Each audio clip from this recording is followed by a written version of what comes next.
Kimbinu Young Africans kwa kupitia mwalimu wao Mirudi Hamdi waliingia kwa lengo moja tu la kushambulia, na kitu ambacho kilionekana kuanzia dakika ya kwanza mpaka dakika ya mwisho ya mchezo. So priority kwa Young Africans, hata ukisikiliza the way ambavyo wachezaji walikuwa wanazungumza, waliingia kwa niaba ya kuhitaji ushindi. Hawakuona sababu ya kukaa nyuma eti kwa kuzingatia kwamba wakipata matokeo ya sare wao watakuwa ni mabingwa. Waliingia kwa maana ya kwenda kushambulia all the way kuanzia dakika ya kwanza mpaka dakika ya mwisho, kitu ambacho kiliwalipa wakafanikiwa kupata matokeo. Na kwa upande wa Simba Sports, dhamira ya kwanza ilikuwa ni kushambulia. Ndio maana unaweza kuona kuna namna ambavyo mwanzoni kabisa walijaribu kushambulia, lakini kulingana na uimara wa kikosi cha Young Africans, experience na determination ambavyo vilikuwepo kwenye mioyo na akili za wachezaji wa Young Africans, wakaweza kuwa contain Simba vizuri tu na kuwafanya Simba wakawa ni second team uwanjani. It's obviously nje ya uwanja Simba ni second team, so inaweza katokea moment second team nje ya uwanja ikawa the first team uwanjani kulingana na muendelezo wa mchezo ulivyokuwa, lakini kulingana na maturity, mentality na determination ya wachezaji wa Yanga wakaendelea kuifanya Simba kuwa second club uwanjani. So kwa upande wa Fadlu Davis, kuna mazingira yalifanikiwa kwa maana ya eneo lake la kiungo alijaribu sana kulifanya kwa imara, kitu ambacho kwa namna moja au nyingine kwa walau 50% waliwakosesha utulivu. Mchezaji kama Pacome Zouzoua alikuwa kwenye kiwango kizuri sana kwenye mchezo wa jana, lakini the way ambavyo aliwastudy vizuri Young Africans, akaona Kagoma hakuwa na siku nzuri mchezoni, wakati anamtoa watu wengi walalamika, lakini kulingana na the way mchezo ulivyokuwa unaenda, alikuwa sahihi sana kumtoa Kagoma. Kwa hiyo Fadlu Davis hakufanikiwa kwa sababu malengo yalikuwa ni kupata matokeo ya ushindi. Hakufanikiwa kupata matokeo ya ushindi, lakini somehow alijaribu kuonyesha kwamba na yeye ana zile sparks ambazo anaweza kazionyesha na kuwaonyesha watu kwamba na yeye alikuwa tayari kupata matokeo, kwa sababu mara kadhaa walifika langoni ingawa hawakuwa na bahati ya kuweza kuscore. Unajua mpira wa miguu ni mchezo wa wazi. Pacome ni mchezaji mzuri sana, whether utamweka shimoni au utamweka wide kwa maana ya kukulia au kushoto. Lakini wachezaji aina Pacome Zouzoua, ili upate kilicho bora kutoka kwake ni lazima umpe eneo kubwa la kucheza. Akicheza katikati kwenye shimo, maana yake unamweka kwenye msitu wa watu. Kuna baadhi ya maamuzi atashindwa kuyafanya.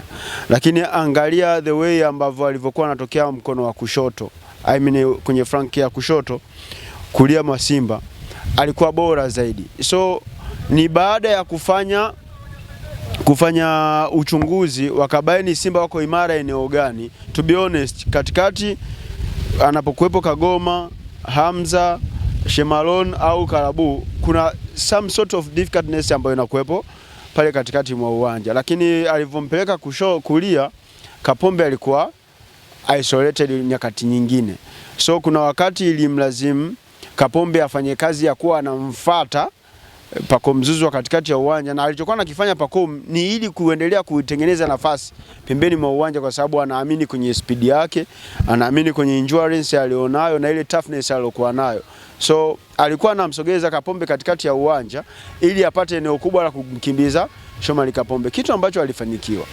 So kwangu mimi alikomweka kule Pacome, Mirudi alipatia zaidi kuliko angemweka namba 10, kwa sababu ukiangalia the way ambavyo Mudathir Yahya alicheza, ukiangalia the way ambavyo Duke Abuya alicheza, hakuna kilichokosekana. It's as if hakuna ambacho kilitokea kwa kikosi cha Young Africans baada ya Stephen Aziz kuwa ameondoka.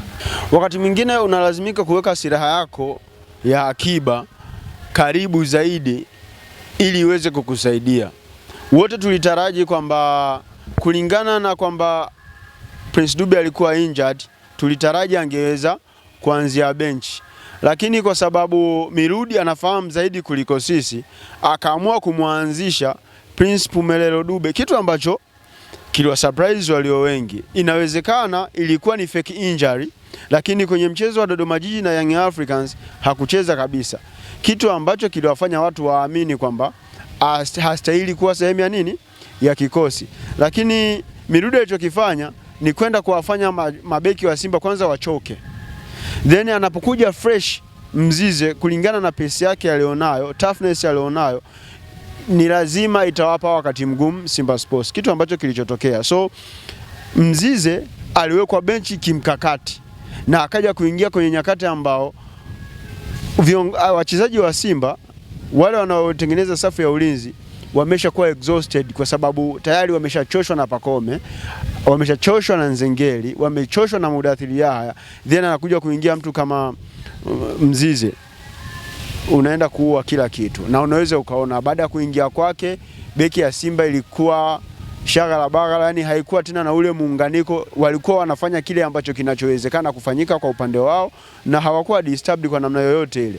Ilikuwa ni mbinu nzuri sana ya kumwanzisha Clement Mzize benchi, kwa sababu unazingatia kasi yake anapokuja uwanjani, mabeki wakiwa wamechoka, ni issue ya kwenda kumaliza tu. No, kwangu mimi Kibu Denis hakustahili kuanzia benchi kulingana na toughness aliyokuwa nayo, experience ya hii michezo alionayo. So lile ilikuwa ni wrong choice kwa Fadlu Davis kumwanzisha Kibu Denis nje.